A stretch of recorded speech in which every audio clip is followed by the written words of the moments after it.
तुम मुझे ललकार रहे हो, मेरे आगे तुम हो ही क्या, तुम्हारी औकात ही क्या है। लगता है कि शायद तुम्हें दोबारा से याद दिलाना पड़ेगा कि मैं लॉर्ड गाओ यी हूँ। ये कहने के बाद हम देखते हैं कि वो विंड बीस्ट दोबारा से अपनी विंड पावर का इस्तेमाल करता है, जिसे निंग निंग फिर से रोकने की कोशिश करती है और वो दूसरा बीस्ट जैसे तैसे करके खुद को किसी तरह संभाल लेता है और फिर निंग निंग पे हमला करने के लिए जैसे ही आता है तो हमें दिखाया जाता है कि गाओ यी नेचर पावर का इस्तेमाल करके हाओ टियान को पैरों से पकड़ लेता है, मगर इतने में निंग निंग वो आइस पावर का इस्तेमाल करके बीस्ट को बुरी तरह से इंजर्ड करके वहीं पे ही रोक देती है और हाओ टियान अपनी फायर पावर का इस्तेमाल करते हुए उन रूट्स को जला देता है। और फिर वो गाओ यी से कहता है कि ये सब कुछ मुझे कुछ जाना पहचाना सा लग रहा है, शायद ऐसा कुछ 3 साल पहले भी हुआ था। ये सुनने के बाद गाओ यी अपने विंड बीस्ट के जरिए फिर से एक पावरफुल विंड एनर्जी अटैक करता है, मगर दूसरी तरफ निंग निंग एक आइस वॉल खड़ी कर देती है जिससे वो उस अटैक को रोक लेती है और उस विंड बीस्ट को पूरी तरह से फ्रीज कर देती है और इस तरफ वो दूसरा बीस्ट आइस स्टोन्स के बीच में जकड़ा हुआ होता है। ये देखकर गाओ यी के पास बस एक ही ऑप्शन बचता है, वो अपना डेगर थ्रो कर देता है, मगर हाओ टियान उस डेगर को फ्रीज करके उसके छोटे छोटे टुकड़े कर देता है और निंग निंग की पावर की मदद से उसकी बॉडी को बहुत ही तेजी के साथ फ्रीज करना शुरू कर देता है, जिस पर गाओ यी कहता है कि मैं तुम्हें लास्ट टाइम वार्निंग दे रहा हूँ। अगर हाओ टियान कहता है कि अच्छा क्या कर लोगे तुम इस वक्त इस कंडीशन में हो ही नहीं कि तुम इस तरह की कोई बात कर सको, मेरी मानो तो तुम थोड़ा सा शांत हो जाओ और ऐसी वैसी कोई हरकत मत करो, कहीं ऐसा ना हो कि मुझे गुस्सा आ जाए और मैं तुम्हारी गर्दन तोड़ दूं, क्योंकि मैंने तुमसे अभी भी अपना बदला नहीं लिया है। और फिर वो लड़की हाओ टियान से कहती है कि इन बीस्ट में अब बिल्कुल भी जान नहीं रही। ये कहने के बाद हाओ टियान निंग निंग से कहता है कि चलो इनका काम तमाम करो। ये कहते ही निंग निंग फौरन से अपनी आइस पावर के जरिए एक बहुत बड़ी फॉर्मेशन एक्टिवेट करती है और उस जगह को पूरी तरह से फ्रीज करते हुए अपनी आइस एनर्जी का इस्तेमाल करके उन दोनों ही बीस्ट पर एक पावरफुल एनर्जी अटैक करती है, जिससे वो उन्हें पूरी तरह से इरेज कर देती है। उन सोल पेट्स के मरते ही गाओ यी को भी बहुत ज्यादा तकलीफ होती है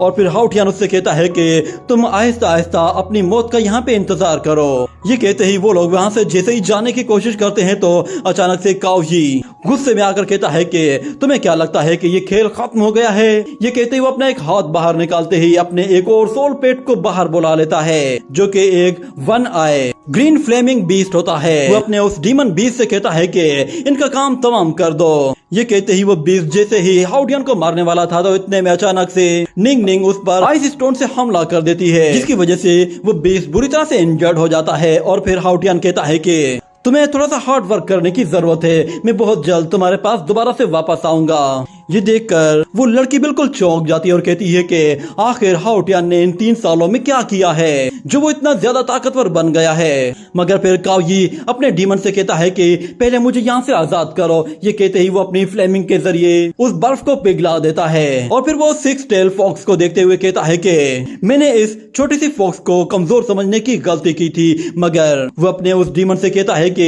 इन सब लोगों को अपनी फ्लेम्स में जलाकर राख कर दो। मगर फिर हाओ टियान उससे कहता है कि तुम्हें क्या लगता है कि तुम्हारी ये फायर मोजी को जला सकती है। मोजी पिछले 3 साल से उस व्हाइट आई डीमन के बिल्कुल साथ रह रही है, मुझे नहीं लगता कि तुम्हारा ये मामूली सा पेट कुछ कर पाएगा। ये कहने के बाद हम देखते हैं कि गाओ यी का वो पेट अपने चारों तरफ ग्रीन फ्लेम्स को फैला देता है और फिर मोजी वो तेजी से उन ग्रीन फ्लेम्स के बीच में कूद जाती है और फिर वो धड़ाम करके नीचे गिरता है, जिस पर गाओ यी को भी एक जोर का झटका लगता है और वो कहता है कि आखिर ये कैसे हो गया।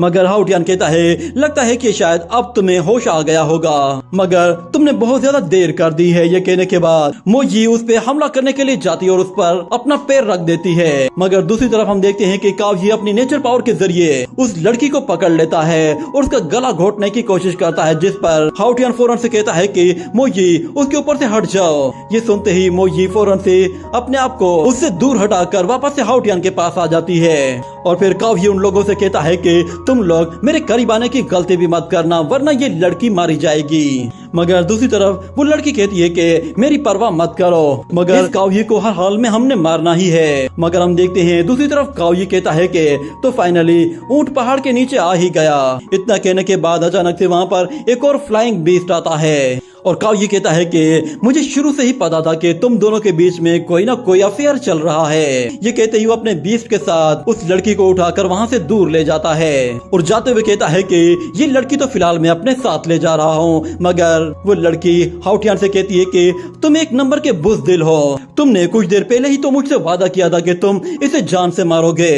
ये तुम्हारे इस वक्त सामने खड़ा है, आखिर तुम्हें मेरी इतनी ज्यादा परवाह क्यों है? ये सुनकर काव्य उसकी कमर पर एक जोर से पंच मारता है, जिससे हाउटियान को बहुत गुस्सा आता है, मगर वो कुछ भी नहीं कर पाता क्योंकि वो लड़की हाउटियान की मजबूरी बन गई थी। मगर फिर काव्य उसे जानबूझकर गुस्सा दिलाते हुए कहता है कि अगर तुम्हारे अंदर इतने ही गट्स हैं तो फिर तुम मुझे मार दो, मगर मेरे साथ ये लड़की भी मारी जाएगी। मगर फिर वो लड़की हाउटियान को बताती है कि तुम इसकी बातों में मत आओ, मुझे ये बात अच्छे से मालूम है कि ये लोग यहाँ पे मौजूद जितने भी प्रिजनर्स हैं उन सब लोगों को मार देंगे, यहाँ तक कि जो आखिरी प्रिजनर यहाँ पे बचेगा उसे भी ये लोग नहीं छोड़ेंगे, इसलिए तुम मेरी परवाह मत करो। मगर काव्य उसे वहाँ से लेकर चला जाता है, जिस पर मोजी गुस्से में उस पर पीछे से अपनी टेल के साथ एक पावरफुल एनर्जी अटैक कर देती है, जिससे काव्य बाल बाल बच जाता है। और हाउटियान उससे कहता है कि ऐसी गिरी हुई हरकतें सिर्फ तुम्हारे जैसे ही घटिया लोग कर सकते हैं। ये कहने के बाद वो मोजी से एक और एनर्जी अटैक करवाता है, जिससे काव्य फिर से बाल बाल बच जाता है।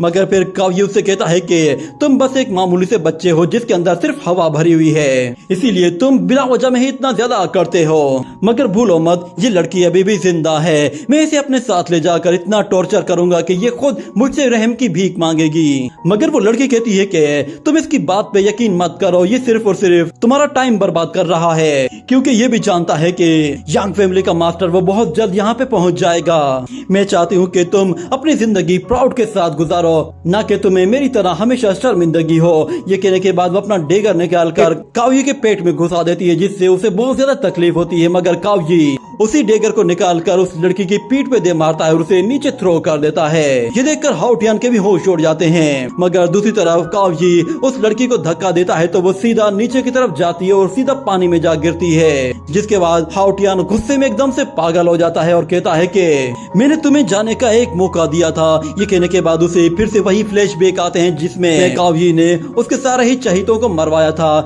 ये याद आने के बाद वो बहुत ही तेजी के साथ काव्य की तरफ आगे बढ़ता है और उस पर अपने डेगर से वार करके उसे चारों शाने चित कर देता है। और फिर वापस आकर कहता है कि वो लोग जो कि बुरा काम करते हैं उन्हें पनिशमेंट मिलनी ही चाहिए, और जो लोग मुझे ऑफेंड करेंगे उन्हें मौत का जायका चखना होगा। इतने में हम लोग देखते हैं कि यांग फैमिली का वही वॉरियर दोबारा से हाउटियान को ढूंढ लेता है और कहता है कि सच में ये शो काफी अच्छा था, मुझे इसमें काफी मजा आया है। ये कहने के साथ ही ये एपिसोड यहीं पे ही एंड हो जाता है।